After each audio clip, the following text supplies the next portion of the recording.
يقول أحد الناس: كنت أخطط أن أصلح العالم، فمر الزمن فاكتشفت أنني لا يمكن أن أصلح العالم، فقلت أصلح دولتي، فمر الزمن فاكتشفت أنني لا يمكن أن أصلح دولتي، فقلت أصلح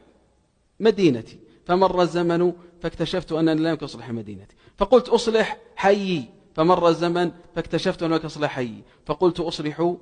بيتي، فمر الزمن فاكتشفت أنني لا يمكن أن أصلح بيتي، وها أنا اليوم على فراش الموت حتى نفسي لم أستطع أن أصلح نفسي. ثم قال: ولو أني بدأت بإصلاح نفسي لاستطعت أن أصلح أسرتي، ثم استطعت أن أصلح حيي، ثم استطعت أن أصلح مدينتي، ولربما استطعت أن أصلح العالم. وهذا مصداقه ما جاء في كتاب الله: إن الله لا يغير ما بقوم